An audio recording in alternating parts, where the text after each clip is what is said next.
प्यारे बच्चों, आप सभी का स्वागत है गवर्नमेंट एजुकेटर चैनल पे। तो आज हम लोग कक्षा 8 की कविता एक स्वदेश के बारे में पढ़ने वाले हैं। तो आइए शुरू करते हैं। स्वदेश। स्वदेश का अर्थ होता है हमारा देश।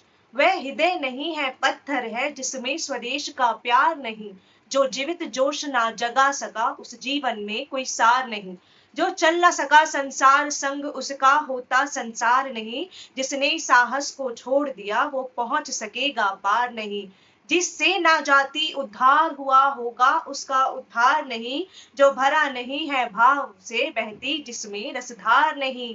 वह हृदय नहीं है, पत्थर है जिसमें स्वदेश का प्यार नहीं।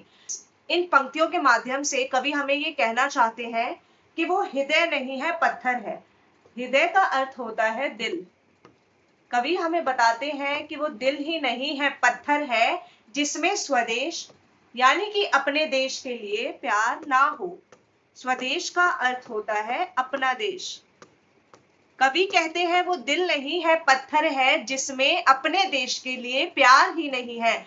जो जीवित जोश ना जगा सका, जीवित यानी कि जीते जी, जो जीते जी जोश ना जगा सका यानी कि अपने देश के लिए कुछ कर सकने का जोश ना जगा सका, उस जीवन में कुछ सार नहीं। सार का अर्थ होता है अर्थ यानी कि मतलब। अगर आप अपने देश के लिए कुछ करने के लिए जोश नहीं जगा सके अपने अंदर, तो आपके जीवन का कोई अर्थ, कोई मतलब नहीं है।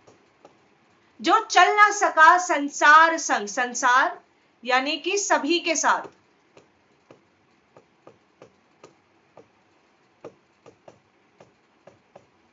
जो चल ना सका संसार संग, उसका होता संसार नहीं। अगर आप सबके साथ मिलकर नहीं चलेंगे, तो सब भी आपके साथ नहीं, आपका साथ नहीं देंगे और आपके साथ कभी नहीं चलेंगे जब आपको जरूरत पड़ेगी। जिसने साहस को छोड़ दिया, साहस का अर्थ होता है हिम्मत। जिसने साहस को छोड़ दिया, वो पहुंच सकेगा पार नहीं।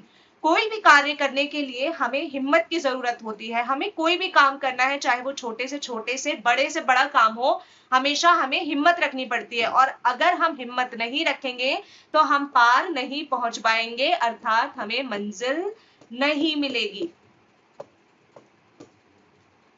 जिससे ना जाति उद्धार हुआ। जाति उद्धार का मतलब है सबका भला। जिससे ना जाति उद्धार हुआ होगा, उसका उद्धार नहीं। अगर हम दूसरों के लिए भलाई नहीं करेंगे तो हमारा भी भला नहीं हो सकता। जो भरा नहीं है भाव से बहती, जिसमें रसधार नहीं। अगर आप में ये भाव, भाव का अर्थ होता है इमोशन, इमोशन, फीलिंग।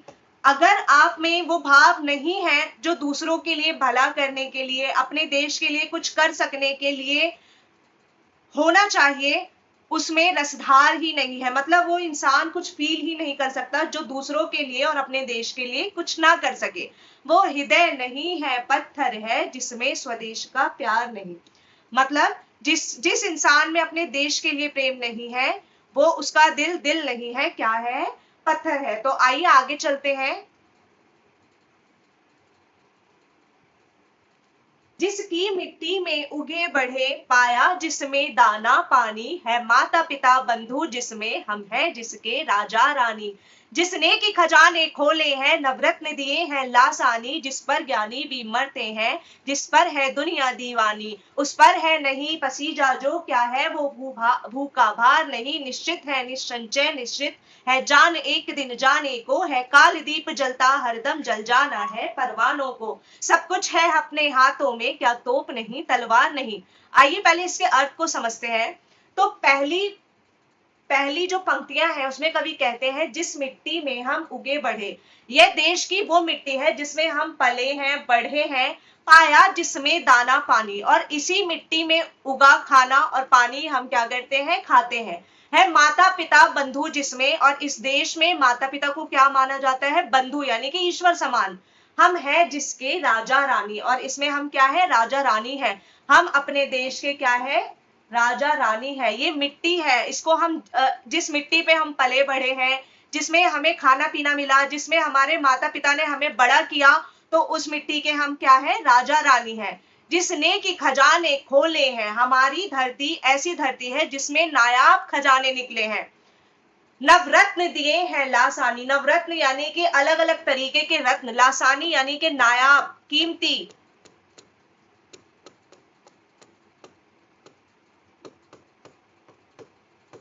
तो हमारे देश ने किस किस तरीके के रत्न हमें दिए हैं, नायाब रत्न दिए हैं, कीमती रत्न दिए हैं, जिस पर ज्ञानी भी मरते हैं।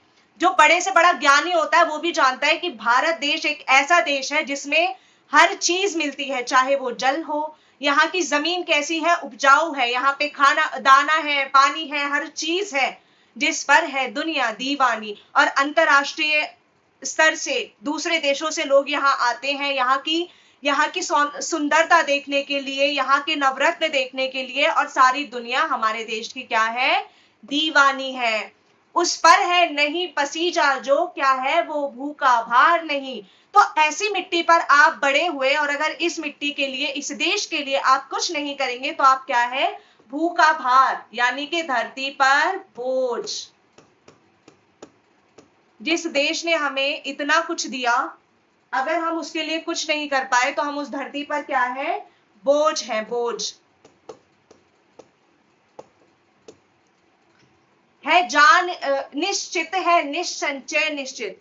अब ये जो पंक्ति है ये थोड़ी सी कठिन है, इसको समझो। निश्चित का मतलब होता है जो तय है, जो होना ही है। निसंचय, जिसमें कोई शक नहीं, जिस चीज के होने में कोई शक नहीं, जो तय है।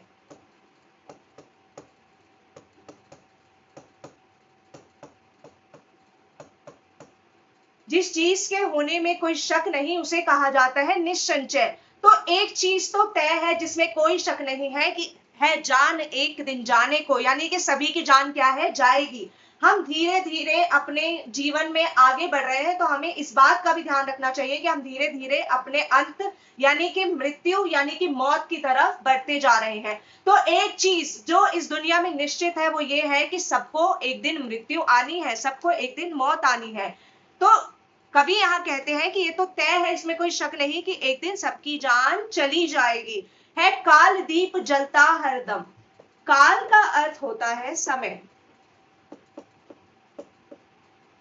तो काल का जो दीप है, समय का जो दिया है, वो हमेशा जल रहा है। और जब दिया जलता है तो धीरे धीरे बाती क्या होती चली जाती है, कम होती चली जाती है। इसका अर्थ ये है कि जब जब दिया जलता है तब तब उसकी जो बाती है वो कम होती चली जाती है। इसका कहने का मतलब ये है कि समय का पहिया चलता है और धीरे धीरे सभी चीजें अपने अंत की तरफ बढ़ती हैं। इसी तरह से मनुष्य का जो जीवन है, मनुष्य लोगों की जो जान है, वो भी अपने अंत की तरफ बढ़ती चली जा रही है।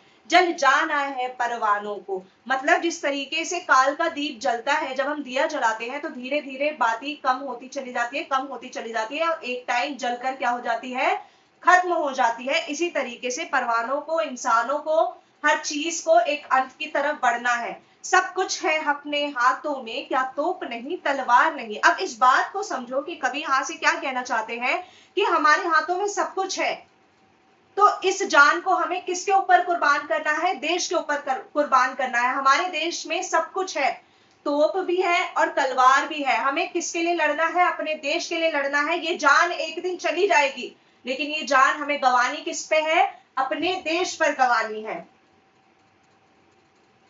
कवि ये कहना चाहते हैं कि जान वही कीमती है जो अपने देश पर गंवाई जाए।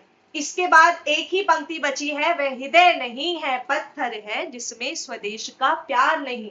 इस कविता से कवि हमें ये सिखाना चाहते हैं कि जो हमारा जीवन है वो भाव से युक्त होना चाहिए, और ऐसे भाव जो दूसरों के भले के लिए काम करे, दूसरों की बेहतराई के लिए काम करें, सबके साथ चलना सीखें और अपने देश के लिए सब कुछ करें जो हम कर सकते हैं, क्योंकि देश ने हमें सब कुछ दिया है और हमें ये अपनी कीमती जान भी अपने देश के लिए गवा देनी चाहिए। तो ये कविता जो है ये लिखी है गया प्रसाद शुक्ल सनेही ने। इनका परिचय यहाँ पर दिया हुआ है। इसके बाद आते हैं प्रश्न की बात।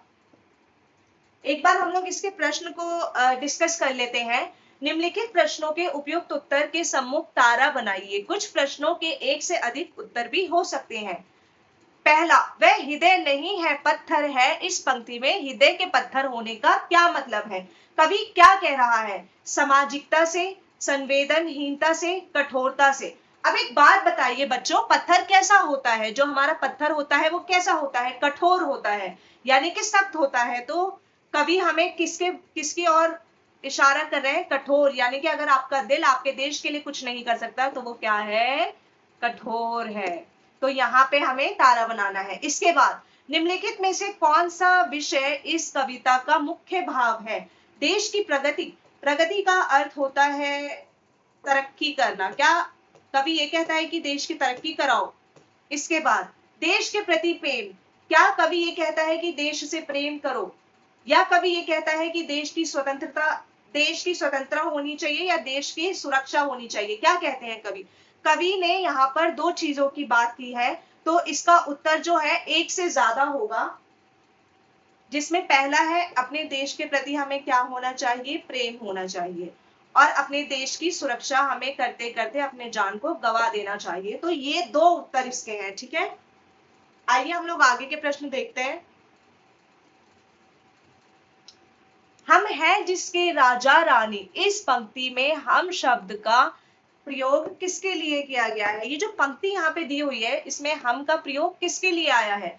देश के प्राकृतिक संसाधनों के लिए, देश की शासन व्यवस्था के लिए, देश के सभी नागरिकों के लिए, या देश के सभी प्राणियों के लिए? सभी नागरिकों के लिए। और इसका उत्तर चौथा भी हो सकता है। हम सबके लिए कहा गया ना कि हम सब इसके क्या है? राजा रानी। तो जो लोग इस देश की मिट्टी पे पल रहे हैं, बढ़ रहे हैं, बड़े हो रहे हैं, वो सब क्या है? इसके राजा रानी। कविता के अनुसार कौन सा हृदय पत्थर के समान है? कौन से हृदय को पत्थर के समान बताया है? जल्दी से आप लोग कमेंट में भी आंसर करेंगे। जिसमें साहस की कमी है, यानी कि जिसमें हिम्मत नहीं है, जिसमें स्नेह का भाव नहीं है, जिसमें देश के प्रेम का भाव नहीं है, या जिसमें स्फूर्ति और उमंग नहीं है? ये सारे ही इसके उत्तर सही हैं। जिसमें साहस नहीं है वो भी हृदय पत्थर के समान है, जिसमें स्नेह का भाव नहीं है वो भी, जिसमें देश प्रेम का भाव नहीं है वो भी, और जिसमें उमंग नहीं है वो भी। ये चारों ही उत्तर इसके क्या होंगे? सही होंगे।